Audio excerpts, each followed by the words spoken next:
e disse: Por mim mesmo jurei, diz Jeová, porquanto fizeste isto, e não me negaste teu filho, o teu único filho, que deveras te abençoe, e grandemente multiplicarei a tua descendência, como as estrelas do céu, e como a areia que está na praia do mar. E a tua descendência possuirá a porta dos seus inimigos. E em tua descendência serão benditas todas as nações da terra, porquanto obedeceste a minha voz. Ganhar aqueles que conhecem a Deus, e são capazes de testificar para ele. É o desejo imutável de Deus ao mesmo tempo em que falava para si mesmo. Deus também falou com Abraão. Mas além de ouvir as bênçãos que Deus lhe deu, Abraão foi capaz de compreender os verdadeiros desejos de Deus em todas as suas palavras naquele momento. El now foi. E assim, naquele momento, quando Deus jurou por si mesmo, seu coração ainda estava solitário e triste. Ainda não havia uma pessoa capaz de entender ou compreender o que ele pretendia e planejava. Naquele momento, ninguém menos, incluindo Abraão, foi capaz de falar com ele em confiança. Muito menos foi alguém capaz de cooperar com ele em fazer a obra que ele deve fazer. Na superfície, Deus ganhou Abraão e ganhou alguém que poderia obedecer às suas palavras. Mas na verdade, o conhecimento dessa pessoa sobre Deus era pouco mais que nada. Embora Deus tivesse abençoado Abraão, o coração de Deus ainda não estava satisfeito. O que significa que Deus não estava satisfeito? Isso significa que seu gerenciamento estava apenas começando. Significa que as pessoas que ele queria ganhar, as pessoas que ele desejava ver, as pessoas que ele amava, ainda estavam distantes dele. Ele precisava de tempo. Ele precisava esperar. Ele precisava ser paciente. Pois naquele tempo, com exceção do próprio Deus, não havia ninguém que soubesse o que ele precisava, ou o que ele desejava ganhar, ou o que ele anelava. E assim, ao mesmo tempo em que se sentia muito animado, Deus também sentia o coração pesado. No entanto, ele não interrompeu seus passos e continuou a planejar o próximo passo do que ele deveria fazer.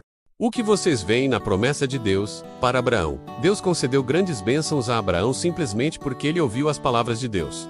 Embora, aparentemente, isso pareça normal e lógico, nisso vemos o coração de Deus. Deus especialmente valoriza a obediência do homem a ele, e aprecia a compreensão do homem sobre ele, e a sinceridade para com ele.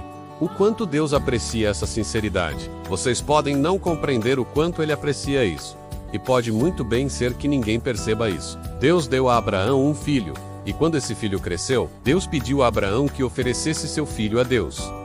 Abraão seguiu a ordem de Deus ao pé da letra. Ele obedeceu à palavra de Deus, e sua sinceridade comoveu a Deus, e foi valorizado por Deus. O quanto Deus valorizou isso? E por que ele valorizou isso? Numa época em que ninguém entendia as palavras de Deus, ou compreendia seu coração, Abraão fez algo que abalou o céu, e tremeu a terra e fez Deus ter uma sensação de satisfação inaudita, e trouxe alegria a Deus, de ganhar alguém que fosse capaz de obedecer suas palavras. Essa satisfação e alegria vieram de uma criatura feita pela própria mão de Deus, e foi o primeiro sacrifício que o homem ofereceu a Deus, e que foi muito valorizado por Deus desde que o homem foi criado. Deus teve dificuldade em esperar por esse sacrifício, e ele o tratou como o primeiro presente mais importante da parte do homem, a quem ele criou. Mostrou a Deus o primeiro fruto de seus esforços, e o preço que ele pagou, e permitiu que ele visse a esperança na humanidade. Depois, Deus teve um desejo ainda maior de que um grupo de tais pessoas o acompanhasse, tratasse-o com sinceridade, se preocupasse com ele com sinceridade. Deus até esperava que Abraão continuasse vivo, pois ele desejava que tal coração o acompanhasse e permanecesse com ele enquanto continuava em seu gerenciamento. Não importa o que Deus quisesse, era apenas um desejo, apenas uma ideia, menos. Pois Abraão foi apenas um homem capaz de obedecê-lo, e não tinha o menor entendimento ou conhecimento de Deus. Ele era alguém que estava muito aquém dos padrões das exigências de Deus para o homem, conhecer a Deus, ser capaz de dar testemunho de Deus e ser de uma só mente com Deus. E assim, ele não poderia andar com Deus.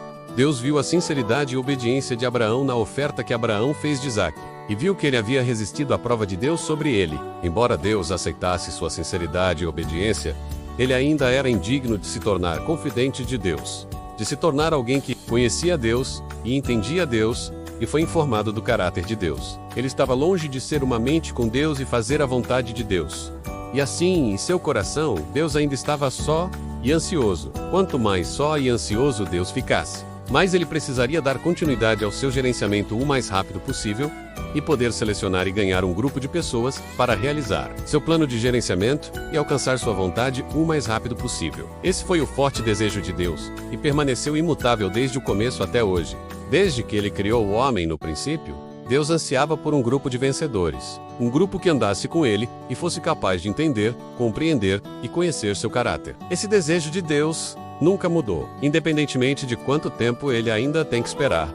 Não importando quão difícil seja o caminho a seguir. Não importa quão longe estejam os objetivos pelos quais ele anseia Deus. Nunca mudou ou desistiu de suas expectativas para o homem. Agora que eu disse isso, vocês percebem algo do desejo de Deus? Talvez o que vocês tenham percebido não seja muito profundo. Menos, mas vai chegar gradualmente.